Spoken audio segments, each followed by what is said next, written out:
Já pensou termos deste jeito, um garotinho com menos de 10 anos já apresentando tantos conhecimentos, tantas habilidades, tocar mais de não sei quantos instrumentos, ter toda essa capacidade tecnológica? Muito diferente isso, doutor. Por isso, eu já estou falando deste assunto agora para pedir a sua participação para o nosso próximo episódio, porque a gente vai trazer bem mastigado esse assunto para vocês. Alguém nasce diferente por ter conhecimentos tão diferentes assim? Como é que pode alguém ter um QI tão avançado, tão elevado, com apenas 8 anos de idade? Mande a sua pergunta, a sua participação, que no próximo episódio, não hoje, a gente vai falar sobre esse assunto. Por quê? A gente quer saber se você também conhece alguém que tem esse QI elevado. A gente quer saber se você também, desde criança, já mostrava habilidades diferentes. E no nosso próximo encontro a gente vai falar sobre isso, contando com a sua participação, viu? Hashtag correspondente médico. Mas voltando para cá, começa agora o correspondente médico, então, com o doutor Fernando Gomes. Doutor, bem-vindo, como sempre. Obrigado, Elisa. A mente humana realmente é incrível e eu não poderia deixar de dizer, né? Vamos trabalhar? Vamos trabalhar, doutor Fernando Gomes, sempre tentando compreender essa mente humana incrível e algumas oscilações, não é? Quando a gente fala de saúde mental. Esse nosso primeiro assunto é justamente sobre saúde mental durante a pandemia. A gente falou nessa semana dos desafios do home office. Muita gente mandou mensagem para a hashtag correspondente médico e vale a pena voltar nesse assunto agora com mais um dado. A gente conversou sobre oscilações no sono, por exemplo, às vezes um estresse que pode desembocar numa alimentação ruim, um relacionamento que não vai lá tão bem e justamente por causa de estresse, de ansiedade, de depressão. Veja só esse dado. Segundo uma pesquisa do Instituto FSB, 60% dos brasileiros que fazem terapia, fazem sessão de análise, começaram o tratamento durante a pandemia da Covid-19. E aqui na nossa tela a gente tem quais são as principais queixas e as alternativas mais procuradas por essas pessoas que começaram a fazer terapia. Doutor Fernando Gomes, olha lá, a ansiedade está aparecendo ali no alto e não é porque começa com a letra A, não. Está em primeiro lugar justamente porque estamos mais ansiosos, doutor? As principais queixas, Elisa, sim, estamos mais ansiosos e isso tem uma explicação que é o estímulo do meio externo, né? Sobretudo as preocupações referentes à pandemia e todos os assuntos que acabam esbarrando nesse problema. A ansiedade, figurando em 53%, a alteração do humor 42% e insônia 41%. São números realmente robustos que refletem a nossa saúde mental, na verdade, acometida. E soluções procuradas são a meditação, 15%, leitura e escrita, 14%, quase lado a lado a meditação, e a própria religiosidade, 8%, como formas naturais de se estimular a inteligência, tanto a intrapessoal, e aqui a gente fala principalmente da meditação, da leitura e da escrita, que é essa conversa íntima que a gente tem conosco, como também a inteligência existencial através da religiosidade, quer seja através de uma religião específica ou até mesmo do contato com a própria natureza, Elisa. Sabe, doutor, que eu acabei de citar a questão de que pessoas procuram muitas terapias e dei o exemplo de sessões de análise, até porque a gente falou muito sobre isso, não é, no último episódio, mas é curioso ressaltar que essa pesquisa está falando das terapias que a gente pode chamar de alternativas, não é, doutor? Quando a gente fala, por exemplo, de meditação, que não é um achismo, muita gente colhe benefícios tremendos no bem-estar, na ansiedade, alteração de humor, por meio da meditação. Mas tem gente que fala o seguinte, doutor, não consigo. 30 segundos que eu tiver de ficar quieto, de olhos fechados, eu já estou inquieto. Bom, talvez por a meditação ser tão difícil, apesar de muitos benefícios, é que muita gente deixa de fazer e nem tenta, não é, doutor? Esse mistério de conseguir zerar o pensamento e dar um respiro para a nossa mente. É interessante, Elisa, porque assim, nenhuma criança pega uma bicicleta e sai andando no dia seguinte, mesmo que seja muito precoce e tenha uma inteligência corporal sinestésica invejável. Tudo leva a um determinado processo. E a meditação também não é diferente. E a gente sabe que resultados a longo prazo mostram alterações no funcionamento do cérebro, um maior estímulo do sistema nervoso autônomo parasimpático, o que reflete em tranquilidade para o corpo físico e combate a própria ansiedade, com mudança, inclusive, da própria arquitetura do cérebro e espessura do córtex em algumas regiões. Só que é lógico, né? Entrar num processo meditativo, desenvolver isso, incorporar isso à rotina, não é uma coisa que surge da noite para o dia, não. Você precisa passar pelo processo de aprender como se faz e, principalmente, predispor-se a todo dia praticar a meditação, que nada mais é do que um contato íntimo com a sua respiração e um controle mental. Pois é, inclusive tem gente que fala assim, que a meditação você pode aplicar em diferentes setores da sua vida. Por exemplo, na hora de fazer uma refeição, a meditação, se a gente se conectar com a questão da atenção plena, você está comendo, você está prestando atenção no que você está fazendo, você está prestando atenção nas vezes em que você mastiga, às vezes quando você está conversando com alguém. Uma atenção plena naquilo que está sendo dito. É claro que a meditação que aparece aqui, a gente está falando do estado de você ficar ali parado e silenciar os pensamentos. Mas, doutor, se a gente pegar pelo menos essa inspiração de conseguir conectar a atenção com apenas uma coisa, isso pode trazer benefício? Porque geralmente é assim, eu estou falando com o senhor, mas eu estou mexendo no celular, alguém está chamando, eu estou pensando em outras coisas e muitas vezes não estou nem ouvindo o que o outro está dizendo. A gente começa a trabalhar com menos atenção dividida, mais atenção focada. Isso faz com que a gente esteja mais presente no momento presente, que, Elisa, não é à toa que chama presente, porque é uma dádiva. A gente está aqui agora podendo usufruir do benefício de ter um corpo físico e interagir com todas as questões que não sejam preocupações. A pessoa com ansiedade sabe muito bem o que o significado dessa palavra. Eu fico preocupado. O problema nem surgiu ainda, mas eu gasto grande parte do meu dia e da minha tela mental com problemas que, na verdade, não estão acontecendo ainda. O estado de meditação e a sua prática faz com que o indivíduo consiga, na verdade, gerenciar mais a sua realidade e, com isso, evita, na verdade, lidar com problemas que, de fato, ainda nem estão existindo. Doutor Fernando Gomes, eu estou ouvindo o senhor aqui fazendo aquilo que não deve ser feito, que é pensar em outras coisas, que é pensar sobre os assuntos que eu gostaria de ainda questionar, as perguntas, mas ao mesmo tempo eu já ouvi o comando que a gente tem de ir para o próximo assunto. Então eu vou fazer o seguinte, para não perder a amizade do pessoal da nossa equipe, eu vou fazer uma pergunta só, doutor. Ansiedade estava ali em primeiro lugar. Tem quem diga o seguinte, ansiedade e depressão são a mesma coisa. Doutor, quais são as diferenças? São a mesma coisa ou, na verdade, partem do mesmo lugar? Porque ela se mostra de maneira diferente no corpo da pessoa, não é? Uma coisa é a ansiedade, outra coisa é a depressão. Você pode só esclarecer a diferença? Sim, são doenças diferentes, elas têm inclusive código internacional de doenças diferentes. Uma se manifesta por alterações psíquicas que deixam o indivíduo ele mais acelerado. Então, por exemplo, o indivíduo com ansiedade, ele sofre e muitas vezes seus pensamentos, eles acabam esbarrando em problemas no futuro. O indivíduo com depressão, ele tem uma alteração no sistema de funcionamento cerebral, com neurotransmissores envolvidos e até o próprio funcionamento de alguns neurônios alterados. E, na verdade, tem uma característica básica que acaba sendo aquele brilho e interesse pela vida que acaba sendo reduzido, que pode interferir numa sensação maior de tristeza, alteração do sono, alteração da fome e, na verdade, a perda da vontade de viver. Então, assim, são doenças que podem ser parecidas, elas podem coexistir, o indivíduo ele pode ter os dois diagnósticos, mas, na verdade, tem um tratamento e uma forma de se lidar diferente, Lisa. Espero que eu não tenha perdido amigos, doutor, com esse a mais que eu fiz aqui de pergunta no nosso tempo do quadro. Próximo assunto, atenção para esse assunto, porque sempre quando a gente fala sobre Alzheimer, costuma chamar muito atenção, ainda mais com uma notícia como essa. Um grupo de pesquisadores, coordenados pela Universidade de Cambridge, descobriu como ocorre o avanço do Alzheimer na cabeça de quem é acometido pelo Alzheimer. Eles analisaram, então, amostras de células do cérebro de pacientes depois da morte e também analisaram tomografias de pacientes vivos. A principal descoberta é que o Alzheimer começa a aparecer em vários pontos diferentes do cérebro.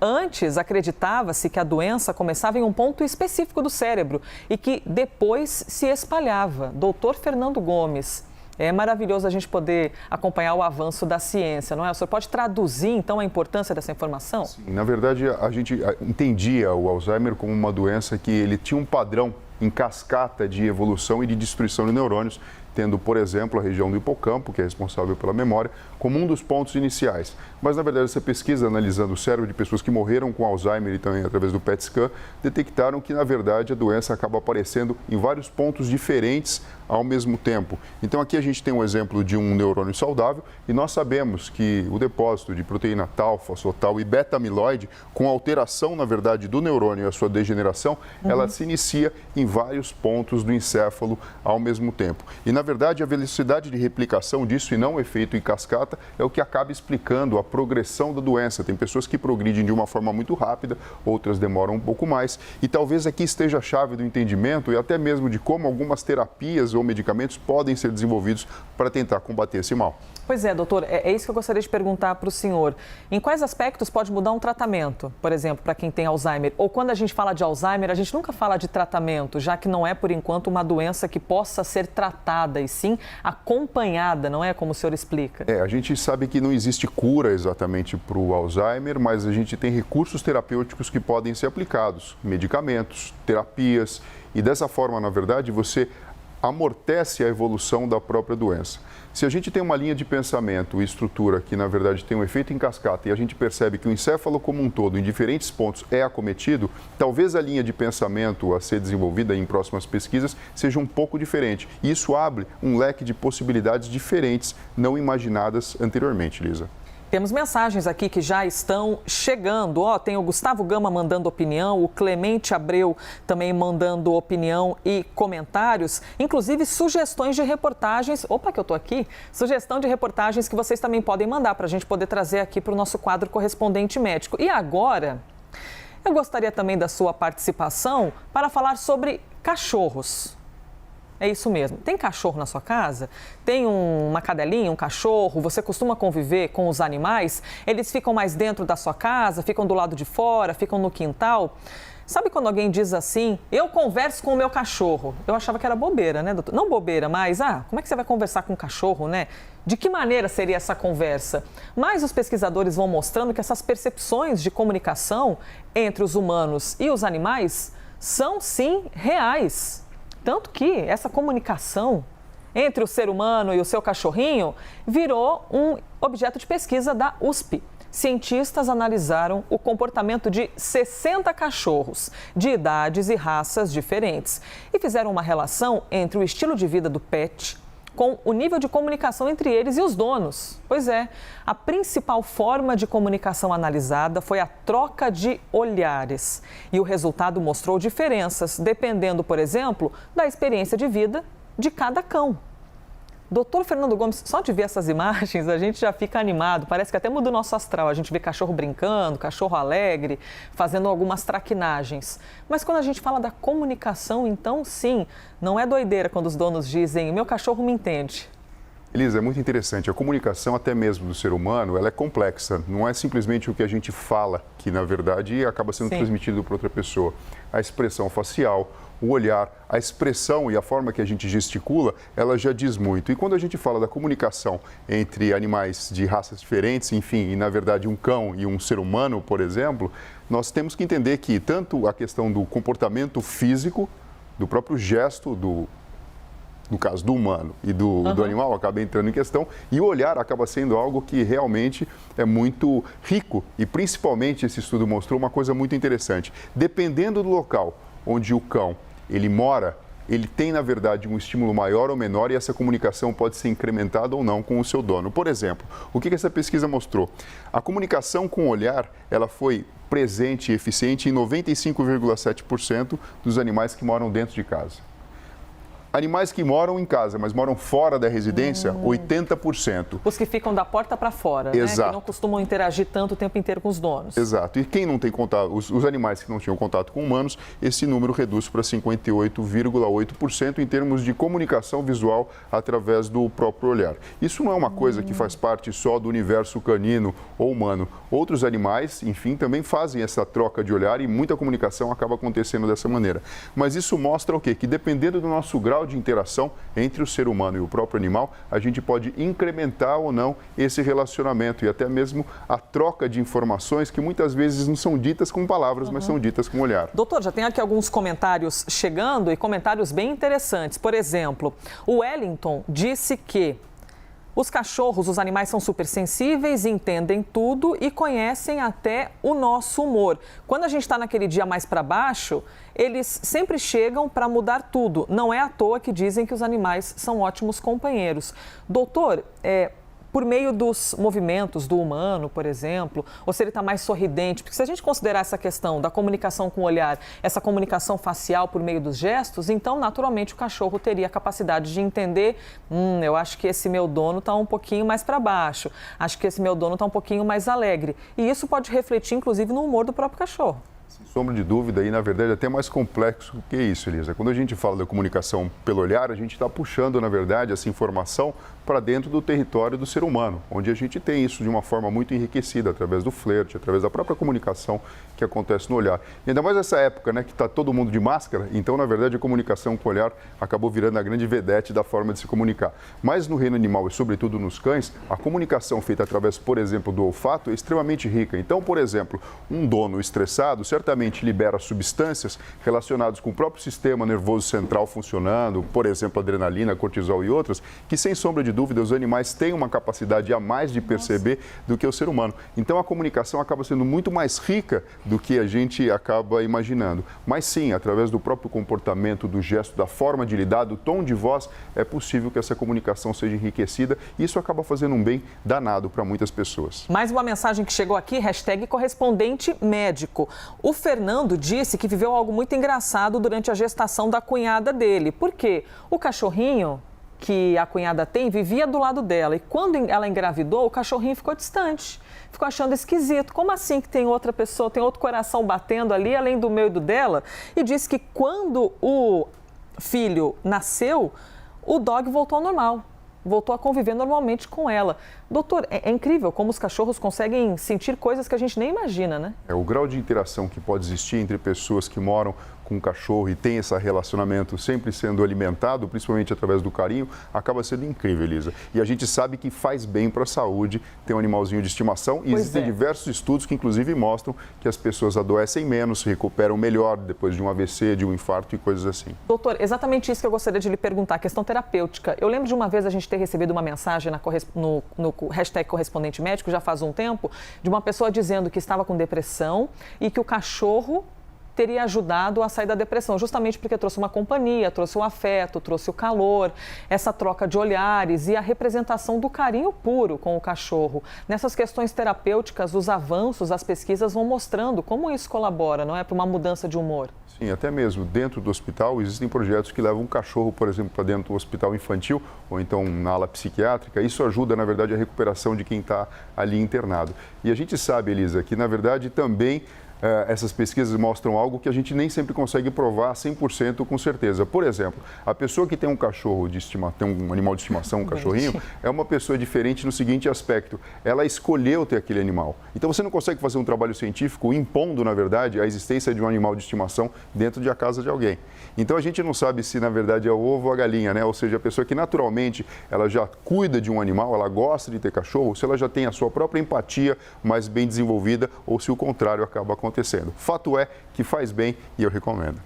E faz todo sentido quando a gente olha uma imagem como a que estava passando ali, não é? O cachorrinho vai brincando, a gente vai sorrindo junto, vê um cachorrinho passando na rua, já acha uma graça, já quer brincar. Realmente, os animais trazem muitos sorrisos para a gente, um amor bom demais.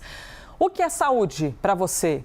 Quero deixar aqui um recado bem importante, em lembrar você que tem um evento bem especial, dia 5 de novembro, que vai reunir profissionais, médicos, psicólogos, artistas, atletas também, para a gente poder discutir essa questão da saúde, não é? Primeiro, a relevância da saúde em nossas vidas, precisamos dela para vivermos não só muito, mas vivermos bem, principalmente num momento como esse de pandemia. Então, deixo aqui o convite, dia 5 de novembro, tem um evento bem legal, viu? Se você puser, abrir a câmera do seu celular e apontar aqui para o QR Code, você tem acesso direto para a inscrição desse evento, que inclusive está aparecendo aqui na tela. Lembro que é um evento de graça, é online e você pode conferir então pelo seu celular, pelo seu computador, incluindo a participação do Dr. Fernando Gomes, 5 de novembro, próxima sexta-feira. Dr. Fernando, obrigada por mais um dia. Obrigado você, Elisa, pessoal, se cuidem e até breve. Obrigada pela sua participação sempre neste que foi mais um Correspondente Médico.